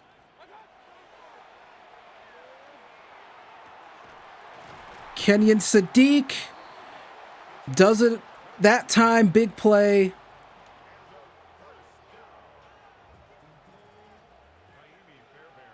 Matt LaFleur going to call a timeout because he knows that I kind of can't see this damn thing for whatever reason. It feels like it slows down in a way, and then I struggle to see the damn kick meter. So that one should be up, away, and good. 57 yards that time. Last week was 61 yards. This one is that. So I think we get the ball the second time here. Sorry this is taking so long. I don't know if you enjoy this or not. Yes, they must have went for it, I think. Potentially. I don't know. Maybe.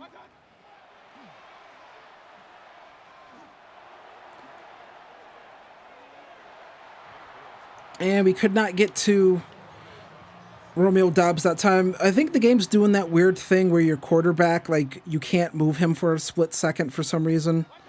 I'm not sure what that's about. Yes, it's doing that for sure. Emeka Ibuka. Boy, Bucky Irving, these guys don't block downfield at all. This must not be something, that must not be a priority that's taught for these guys for whatever reason, because I noticed they just do not block downfield.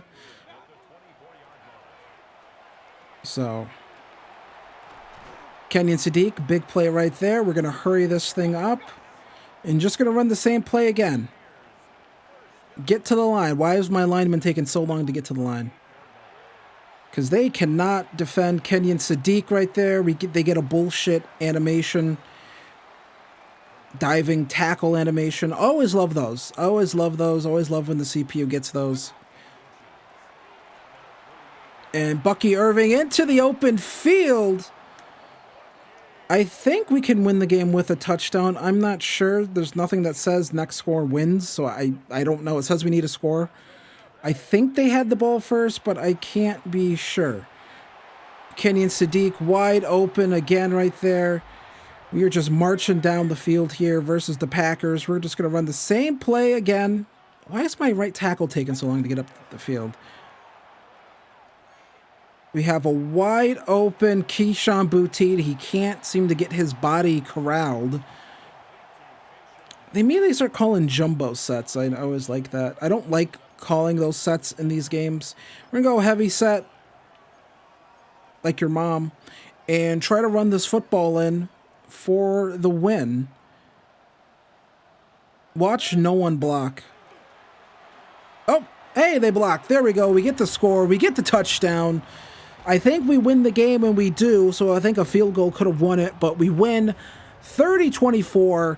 Needed some last play magic there to get that one, but we beat the Packers again in back-to-back NFC Championship games for another trip to the Super Bowl. Okay, Super Bowl here in Tampa. We can win a Super Bowl at home. I believe the Buccaneers actually did this. I might be wrong about that. I don't know. I think they actually did this when they beat the Chiefs with Brady. So we have an opportunity to remake some history here against the Cincinnati Bengals. We are better than them by far on offense and slightly on defense, but Joe Burrow is the MVP. So we'll see if we can beat the Bengals and Burrow in the Super Bowl. Let's go try to make it happen. Okay, so this is a good time for me to jump in, not jump in the game, but jump in for the recording. We are up 21-6 here versus the Cincinnati Bengals. We are up now 24-9. Fourth quarter, we're just going to keep playing it here. 27, they do kind of get us touchdown, and they can go for it here on 4th and 11 and probably try to get back into this football game. We're going to try to deny them the opportunity to do that. Some pressure here on Burrow, and we go up to try to pick the football off, and we can't come down with it because it's Jamar Chase. I swear, we have given up so many just deep plays in this one. I don't know what that is. Just these deep plays just kind of get us. Our DBs are too stupid to recognize what's going on. Keyshawn Boutte able to come up with the football right there. So we're going to come in, try to hold on to the ball. Jesus Christ, why can't I get that out? That was so tough for me to say. We're going to try to hold on to the football here. You think this heavy set thing would have like better plays, but it doesn't. Either way, we're going to come in here, try to hold on to the football, run the ball a couple times, get them to burn their timeouts. We pick up a couple yards on that one. We are in field goal range. So we're going to come back again here in this Maryland I formation. And we're just going to hold on to the football. We get some good blocks right there. And Bucky Irving gets the first down. They call their final timeout. And there is your Super Bowl dagger right there. Can he get under center, please? Kneel the football down. Gotta do it at least one more time. I mean, technically we don't have to do it. Can he get under center? Can he get under center? Why is he looking back, clapping his hands? I'll keep saying this. That's not immersion. That's annoying. I'm trying to play the game. The minute I hit the X button, can that just break and he be back in there? I'm not sure I'm complaining about this because we just went back to back. Second Super Bowl here for Baker. Wasn't he just on the field? Why is he on the sideline? Either way, second Super Bowl, 27-24. We beat Joe Burrow at home. And this could be the start of something pretty special here. We have one more year to go to try to get another Super Bowl for this team. We're still in a pretty good spot with contracts and things like that. I think a decent amount of our core pieces are signed up. So we're going to try to go in here another year and going to try to get 3 in a row. Okay, so we are in the offseason. I moved some money around. Jacob Parrish is going to have to be re-signed. We're going to have to give him a pretty big contract. He is going to come back. And now that leaves us a question. Benjamin Morrison, are we going to bring back, you know, or some of these other guys? And it really comes down to Graham Barton. I think, I really think that's kind of what it comes down. I think it's a little more important to keep our offensive line. He's just not interested in signing. What do you mean you're not interested in signing? You're getting franchise tagged, asshole. We're gonna have to franchise tag Graham Barton, Benjamin Morrison.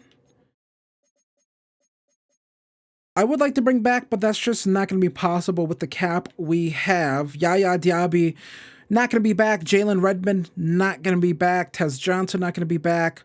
Michael Mayer, I would like to keep, but it's just not going to happen. Everyone else is just going to be walking here.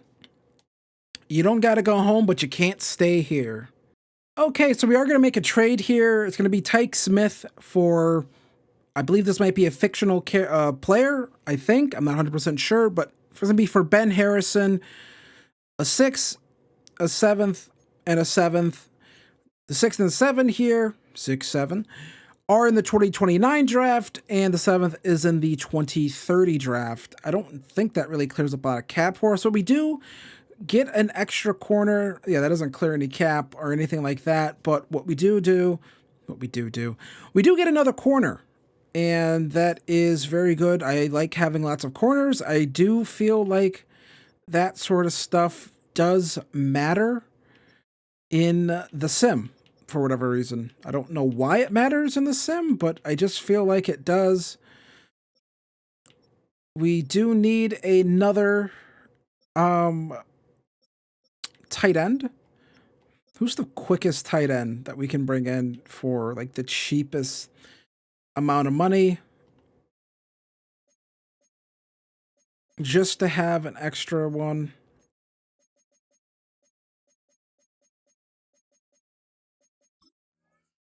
No clue if he'll take that. It doesn't matter too much because this is the final year of the rebuild. So we bring in Elijah Arroyo from Miami, from the Seahawks. So that's going to do it right there for free agency. That's all we can really do because we are tapped out on the cap. Okay, so for the draft here, our first round pick was wide receiver Dylan Money, who apparently weighs 179 pounds, is 6 feet tall, but he has a very big head. So I'm not sure what that's all about. Maybe he recently took some, was it Zepbound, Ozempic, or something like that? I don't know, but he has a weird head. But I'll see you for the draft recap. Okay, so for our draft recap, I did make a couple picks in this draft. Took Dylan Mooney. I think it's Money. But he looks pretty good, honestly. Spectacular catch is a 91. 94 speed, 95 acceleration. The head is really weird. I don't get that. That's very strange. But Kenneth Cox was a quarterback I decided to take. He has hidden dev. So, I don't know. I took a quarterback. We're not going to be I mean, this is coming up on the final year of the rebuild, but took a 74 overall quarterback here, and I'm pretty happy with that. And then we also took Devontae Samuel. He is a normal dev corner, 91 speed, good man coverage, good zone coverage, 72 overall, +2 with the team morale boost and stuff. But everyone else is just kind of meh here. I wish it wouldn't do that while we were drafting, but 65 overall here. Parker Bennett is a hidden dev. I doubt he'll be that good, but you never know. Granted, we're not going to see too many of these guys, I don't think. We also took Robert Booker here, 90 speed. He looks okay-ish. Luis Espinosa, so maybe that's the brother of the other guy we have. And then Tavarius Bernard, 72 overall, 89 speed, 95 acceleration. I do like seeing that with these generated classes where you kind of see a lot of things, a lot of times like they're just kind of on top of each other, that speed and acceleration rating. I do like seeing, it being a little different here. But all in all, pretty decent draft. Will any of them contribute this season? Doubtful, but you never know. Okay, so we're going to trade Baker Mayfield. That's right, I'm doing it. We are going to trade Baker Mayfield to the Seahawks for Denzel Matlock, weak inside linebacker, and a ton of picks. So the reason why I do that is that it's probably the right time to trade Baker. Trade him now, and this is the final year of the rebuild, but trade him now, and we're going to move to that quarterback that we just drafted. Was it Kenneth Cox?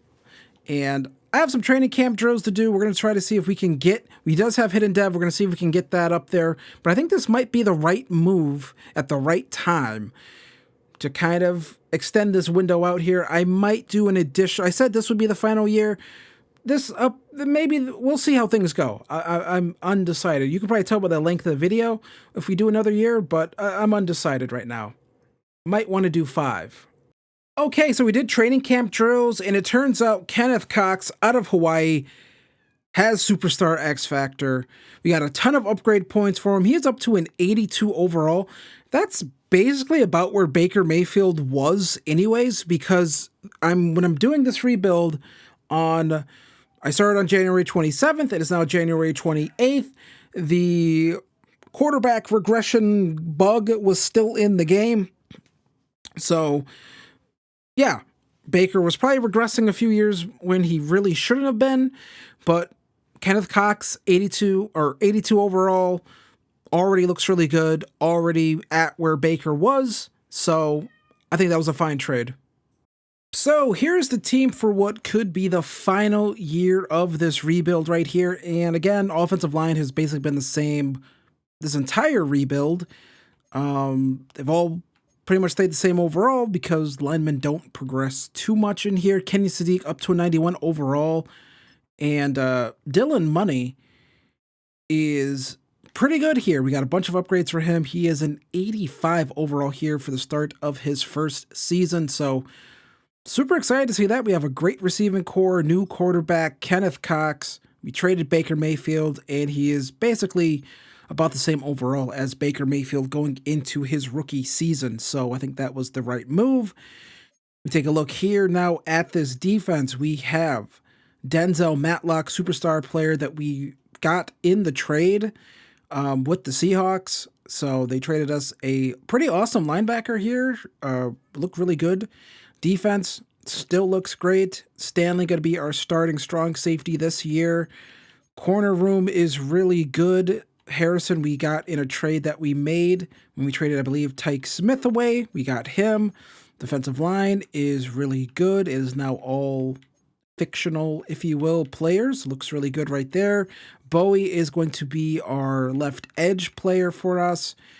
And I am pretty excited to see how this turns out. I'm not sure why it does not want Espinoza to be great. I guess we will keep Keenan there.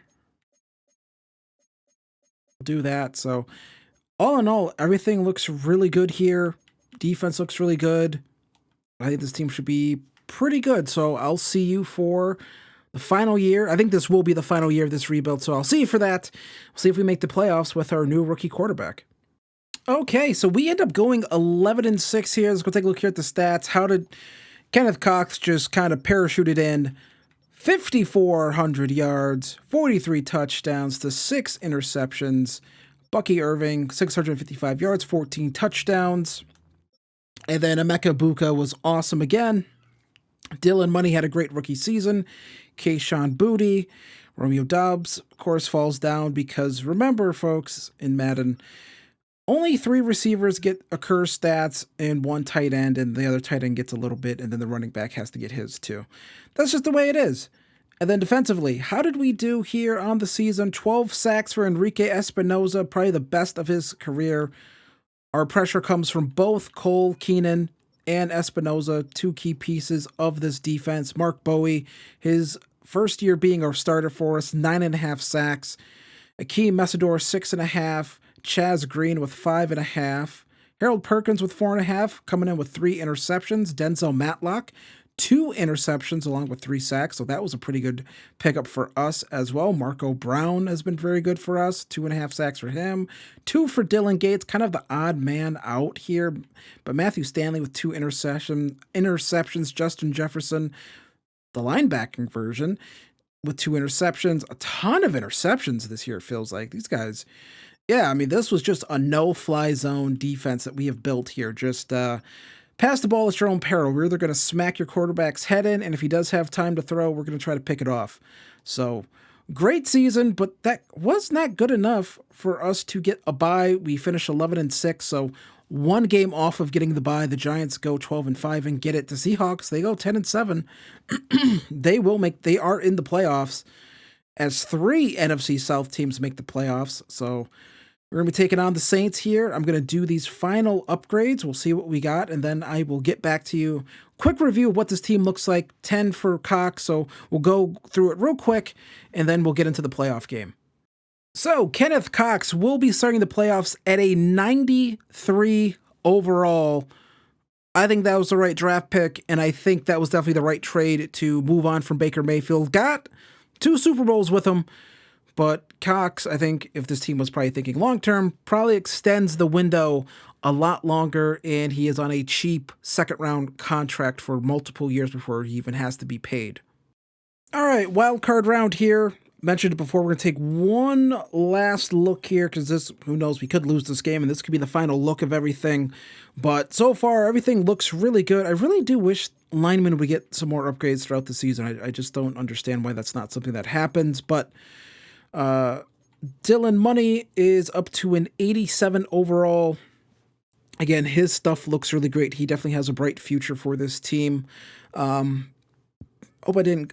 I'll go back in case I went through that too quickly, because I'm sure someone wants to take. But you see all his core attributes. They look really good. Secondary stuff looks okay. But really the core stuff looks great. I mean, that 95 spec catch is really interesting to see out of a guy who is 6 foot. But I guess that makes sense. I don't know, maybe kind of more of an Odell build, Makai Lemon, I guess. Ibuka has been great. Skandrick is a 74 overall. So that's not too bad for him. The defense, though, Matlock, that superstar, I mean, that is just awesome. Bowie has been really good. Messidor's been really good. I wish Keenan could have gotten a dev trade upgrade at some point. I tried for multiple seasons to make that happen, just couldn't. And yeah, but corner room is awesome. We're going to see if we can, simulate the training. We are going to actually just skip this. We're going to advance, and to make sure no one thinks any funny business is going on, there is no force winds or anything like that. So this is just kind of straight up. I feel like we should beat this team, but you never know. Let's see. Do we beat the New Orleans Saints, or does our season in this series? We beat the Saints 31-21. And we get to take on the Falcons here. So we're just taking on a bunch of NFC South teams here in the playoffs, it feels like. I mean, that's kind of the risk, or not a risk, but that could happen when 3 of them make the playoffs. So playing multiple teams here now 3 times in 1 year. And Kenneth Cox gets another upgrade, so you do like seeing that. We'll just let the CPU handle that upgrade. We're now up to a 92 overall, so we'll get into this one. I'll actually kind of go through it and see if we can beat the Falcons here in the divisional round. Okay, so we are here, divisional round. We're going to come in here, try to get this 4th down stop. Looks like they have a quarterback named St. Louis. Something St. Louis, I don't know. We're going to try to get some pressure here, and that's going to be broken up, incomplete. They are down 10 with around 6 minutes to go here. And they're going to get the ball back, and Winfield gets an interception. I'm glad we re-signed him, so we're just going to keep moving on here. They can go for it. They can try to get the onside kick. 31-21, we're going to beat the Falcons, and we advance on to the NFC Championship game. All right, NFC Championship game taking on the Rams. No Packers this time, so I'm not sure what happened to the Seahawks. I know they made the playoffs, and they lost, actually. They lost to the Falcons, so there we go. So Here we go, another opportunity to get back to the Super Bowl, back to back to back on the line, but this time with a different quarterback. Isn't that something? Okay, so we are here, NFC Championship game, taking on the Rams yet again. I don't know. Again, I think both times we played the Packers, but we have had some playoff games versus this Rams team. I think different quarterback right now. So we're going to try to get some pressure here, and that is going to be incomplete. They have all three other timeouts, so there's a good chance they could get the ball back again, but we must have scored right away. 27-10. We are going back to the Super Bowl with Kenneth Cox leading the way, not Baker Mayfield. So let's all see if we can make some history here and win 3 in a row. All right, Super Bowl, Minneapolis. This is usually where we end these rebuilds, and I will end this one here. We will not be doing a final year, but this is a super successful rebuild, whether or not we win this game or not. And you see here, we're going to take a quick look at this Steelers team. I need to start doing this a little more in these playoffs, just looking at these teams. They have Ty Simpson. He is their quarterback. Some people do think Ty Simpson could end up actually getting drafted by the Steelers. I think that would make a lot of sense. Maybe you bring back Aaron Rodgers for a year, let Ty Simpson sit and learn, and then he's ready to go play. They still have DK Metcalf, so you can see that these receivers don't regress too much, which is really strange that we have not seen, the regression issue, with, we've seen the regression bug for quarterbacks, but not really any other position, which is really interesting. So I'm not sure what they did to cause that caused us to basically move off of Baker Mayfield. So let's go. Let's see if we can win this thing. All right, we are down 28-31 with an opportunity to get a stop and get the ball back and try to win our 3rd straight Super Bowl. Gonna have to do it in spectacular fashion. And we get a stop right there. Not gonna call a timeout. I know that might sound insane, but we do have the 2-minute warning that kind of acts as a timeout. We absolutely have to have all of our timeouts here. And I know they're going to take as much time as they need, and that is going to be incomplete. So there we go, right there. And I think we'll come out in this sort of look. I'm going to assume they're going to pass this football. And that's what it looks like they're going to do. And that's going to be short, 2-minute warning. So we have 2 minutes, all of our timeouts with an opportunity to go and win this game. And there we go. We get an opportunity here. Defense clutches up right there. We're able to get pressure and able to play coverage. And we are going to attempt to, at the very least, see if we can make something happen here. At the very least, we can potentially tie this game up, go to overtime. That's at the very least we can do that. We've done it before in tighter circumstances, but we're going to go here. Bucky Irving, he caught that really nonchalantly. Like, it was just like, yeah, whatever. Like, it's a goddamn preseason game. Really appreciate that, Bucky. Let's go. Here we go. Quick throw right there. Dylan Money holds on to the football, and we are just going to take our sweet time here. I appreciate the game recognizing that I don't necessarily want too much, time coming off the clock right there. Keeping Arroyo. Going to pick up, not the first down right there, but Mike Tomlin still with the Steelers here. So we are in field goal range. We're feeling pretty good about that. Throw here to Kenyon Sadiq. We're going to let a little bit more time come off the clock. 20, that's a little too much time. Let's snap this football. Let's snap this football. Bucky Irving gets in for the touchdown with 14 seconds left to go. There we go, right there. Bucky Irving with a hell of a play. Again, not like this is on super high difficulty or anything, but we kick this one up away good, 35-31. So a field goal does nothing for them. They absolutely will need to, at least get a touchdown here. We're going to kick this one here. Not going to get too fancy with it. I do want them to at least bring this thing out and see if we can tackle them right there, get a few seconds off the clock. So at this point, hope and pray, get them all back, because I don't, they despite having the timeouts, I don't think they'll be able to march down the field.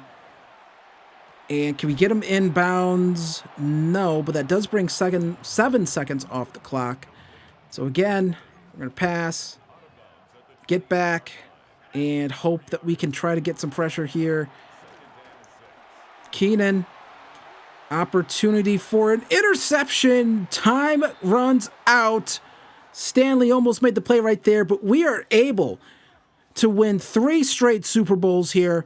35-31. We beat the Steelers to capture our 3rd straight championship right there, and this one done with a rookie quarterback this time. Patrick Queen. A lot of these Steelers players probably getting up there in age. They probably don't think they'll be getting back here anytime soon.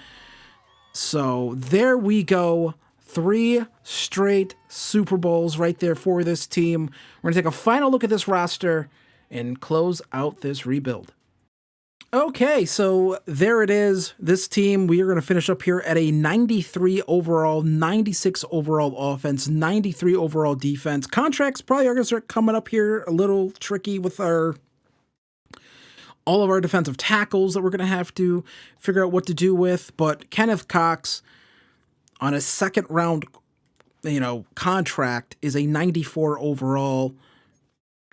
Absolutely monstrous. See that Kenyon Sadiq, who has probably the best I've seen him progress in one of these rebuilds that I've done so far. One of the few times that I've taken him a couple times, but he has progressed very nicely for us. A 93 overall is probably one of the best tight ends in the NFL.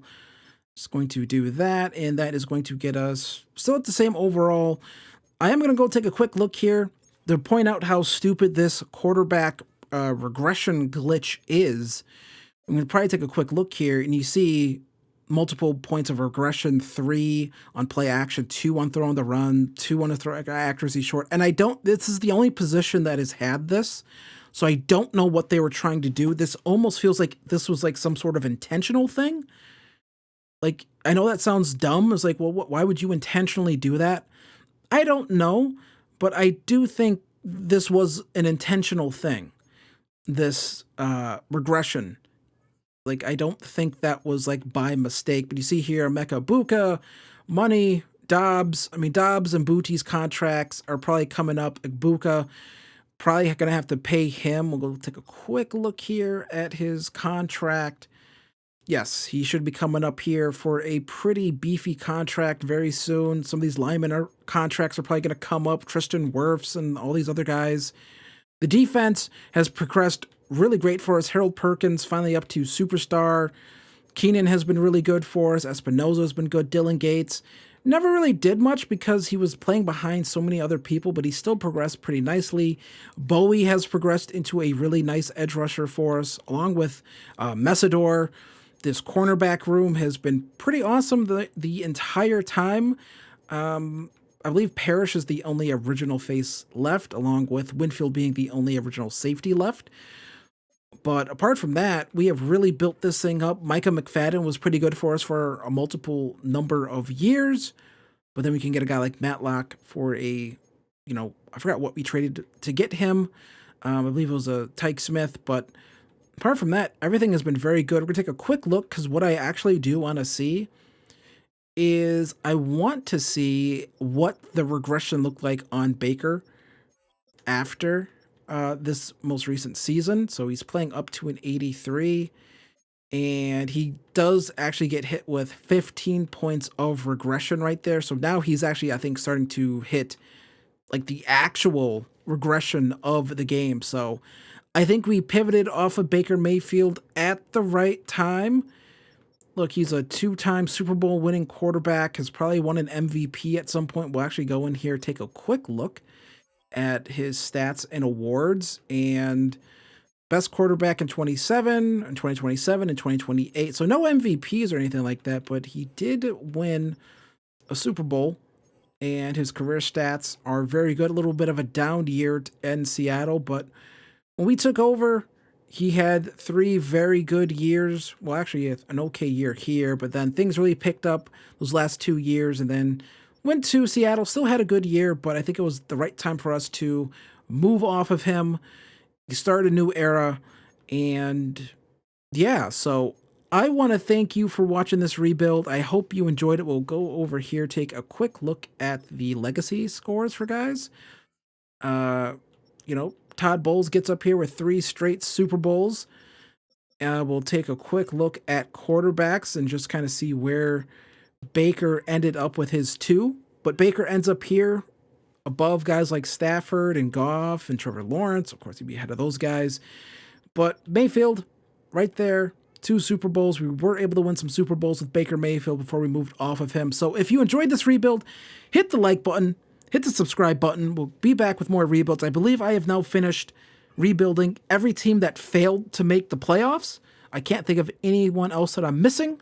So now will be time to start rebuilding teams that did make the playoffs and lost their games. So, yeah. So we got the Rams in real life we got to do. We got the 49ers we got to do. We have to do the Eagles. That could be a fun one. And yeah, so there we go. The Panthers actually might be first up here for these rebuilds now for teams that did make the playoffs. But either way, like I said, I appreciate you for watching. If you're still watching at this point, thank you so much. Be sure to hit that like button. Be sure to hit that subscribe button. It helps the channel. Follow me on the Twitter, and I will see you guys next time for another Madden 26 rebuild. Peace.